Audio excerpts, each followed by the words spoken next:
Hello everyone, I'm David Wethey, an author and consultant from London. I was an agency head for 20 years, and for the last 30 I've been advising global advertisers as a pitch consultant. I'm now working with ICP as associate consultant advising on various aspects of creative operations. This video is about in-house agencies and whether the explosion in their growth is likely to continue when we get back to the new normal. IHAs are already playing a far more important role than the advertising establishment and its trade press gives them credit for. I spoke about this disintermediation phenomenon at the Henry Stewart Creative Operations event in London just 4 weeks ago, and goodness, that seems like a different world. Before making that presentation, I had to do a lot of research because it was a new world for me. Here are one or two of the key numbers. In the US, 72% of advertisers have an IHA. 40% of them have had one for at least 10 years, and 25% of them employ 50 people or more. For the UK, the figure is 50% of clients and rising. It's hard to find realistic numbers for global. I'm doing a webinar with Henry Stewart on 21st May, and we're preparing a white paper to be made freely available with colleagues at ICP, and hopefully I will have some sensible estimates by then. Meanwhile, we do know that before the crisis, 34% of marketers were already planning to extend in housing this year, and that of course will probably be delayed. But the default setting of the client-agency relationship in which I worked for so many years has probably gone forever. In-house agencies are here to stay. Now, you know those agency credentials presentations that always start with a mosaic of logos, tile upon tile of company and brand names? Well, here's another one, but with a difference. All these companies in the UK and Europe, and many more, have set up an IHA of some description. Many continue to use external agencies, but they all decide to take inside some part of their marketing fulfillment or communications. And now some logos from the US. Big names. Same comment applies. These companies are just the tip of the iceberg. They're some of the biggest advertisers in the world, the brands and brand owners that every voracious agency has as a client or a prospect. Now, there are almost as many IHA models as there are IHAs. Some focus on production, some on CRM, some on digital, some include media. Some are very creative, like Specsavers in the UK and Shabani in the US. Award schemes for in-house agencies are now in place to motivate people to produce work that's good as well as effective. Some IHAs are huge, culturally aligned outliers of media organisations like BBC and Sky. Others are basically handling the detailed work on managing the consumer journey. Most are manned by employed staff and integrated into the marketing function. Others, and this is the model offered by Oliver, Wunderman and the And Partnership, are effectively rented and located on site. The embedded model has several advantages: speed and flexibility, less financial commitment than paying for permanent boots on the ground, and you can move people around from company to company and site to site. It makes commercial sense and offers variety to key staff. Unilever's digital agency U-Studio, which now employs 400 people, is managed by Oliver.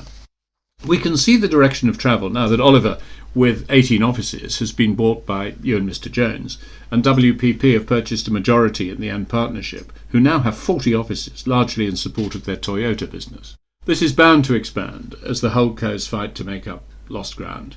If your London and New York agency isn't winning enough pitches, you can sell a client on the merits of setting up an agency for them in Baltimore or Northampton or wherever. But interestingly, WPP is the only holding to have skin in the game so far. 3 questions. So, why have in-house agencies done so well? What's likely to happen next? And what's my take on it? There's been a marketing revolution. The connections in the interruption model era were all indirect. The traditional agency business was built on that indirectness. Thanks to digital and online, companies can now build direct engagement between their brands and their customers. It's a model where integration and control is vital for brand owners. And as addressable advertising grows in importance, marketers can see almost instantly what works and what doesn't. And in-house agencies are perfectly placed to handle experimentation and changes in tack. So the traditional global model still exists, but it's not universal. And in this new world, 20 different teams in 20 different countries can come up with 20 different plans, each appropriate for that market. And marketers and their onboard agency partners can drive this entrepreneurial and tactical activity alongside the vital task of managing the brand. This marketing revolution is unusual. Usually the old is supplanted by the new, But that's not what we have now. We have our old friends as well as our new digital ones, broadcast, out of home, and more print advertising in the shape of brochures, catalogues and leaflets than we've ever seen. Bizarrely, fast broadband has led to the roads being clogged with white vans, and to marketing changing forever. Nor does marketing operate in a vacuum. Over the last few years, we've witnessed a seismic shift in the global Premier League table for corporates. Look at these digital disruptors, the FANGs. They've left traditional giants like ExxonMobil, GE, AT&T, Nestle and P&G trailing.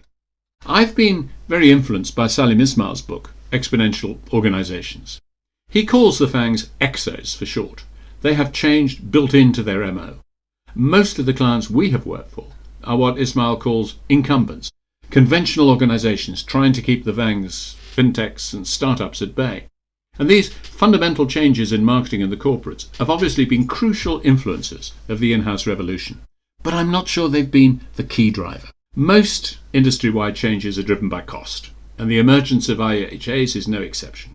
As long as the commission system lasted, clients were happy because they were apparently getting free thinking and creative, and surely markups were a fair price to pay for making a shrewd investment in marketplace success. But once commission collapsed and marketing procurement arrived on the scene, it was clear that agencies had been getting away with quite unrealistic pricing.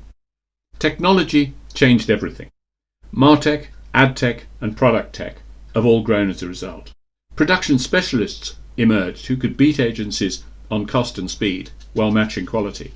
And as content and DAM grew in importance, the new decoupled industry was born, and that's in fact how ICP started. And clients in Britain and elsewhere started their own agency operations, emulating what had been a feature in the US with its vast size and few advertising centres for years.